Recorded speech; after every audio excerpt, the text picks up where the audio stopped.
This is a story of bear. Once upon a time in a little house on the edge of the woods a girl called Goldilocks lived with her parents.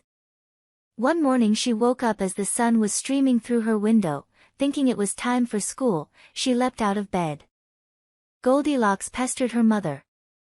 Her mother was busy. It's far too early for school, don't get fussy.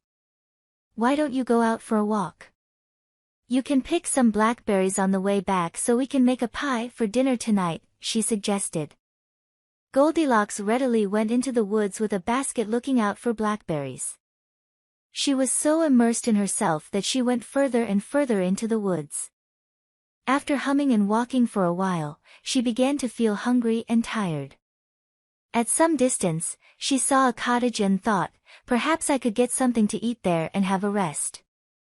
She knocked on the door but there was no reply.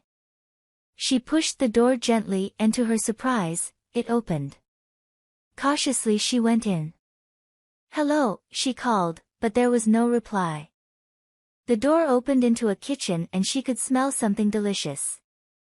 She looked around and saw 3 bowls on the table. The bowls were of 3 different sizes, big, medium, and small. By each bowl was a chair according to the sizes of the bowls, big, medium and small. Goldilocks crashed onto the biggest chair because it had the biggest bowl of porridge by it. She picked up a big spoon and tried the porridge. Ouch, she cried, for the porridge was very, very hot and she burnt her tongue. She moved to the medium-sized chair next to the medium-sized bowl. Picking up a middle-sized spoon she tried the porridge.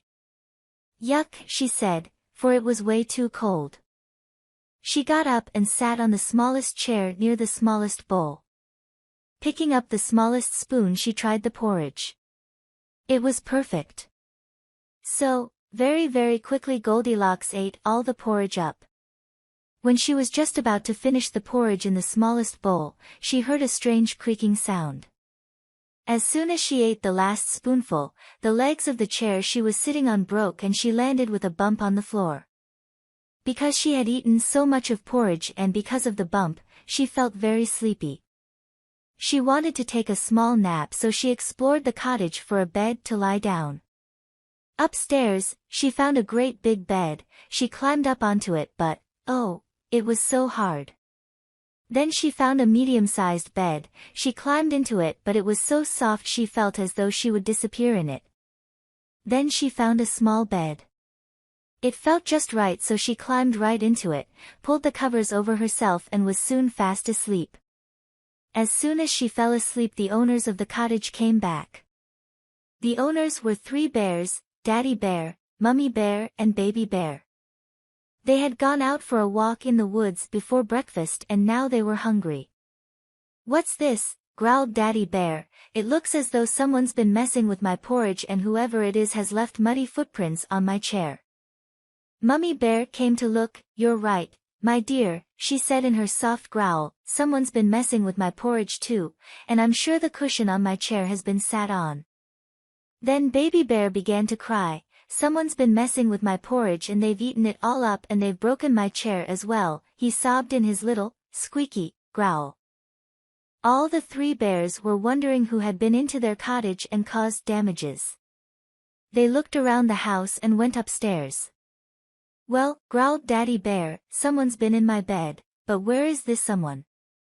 Someone's been in my bed too, said Mummy Bear, but I can't find them. Then they heard a squeak from Baby Bear. Daddy, Mummy, come quickly, there's someone fast asleep in my bed.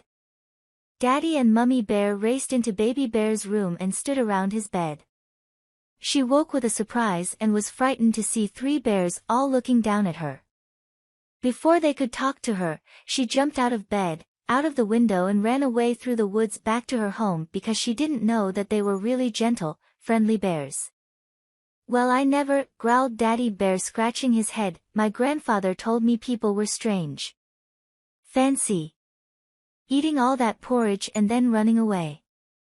Puzzled, the 3 bears went back to the kitchen where Daddy Bear mended Baby Bear's chair while Mummy Bear made more porridge, and from that day to this bears all over the world have always known that people are strange things who are not to be trusted with porridge.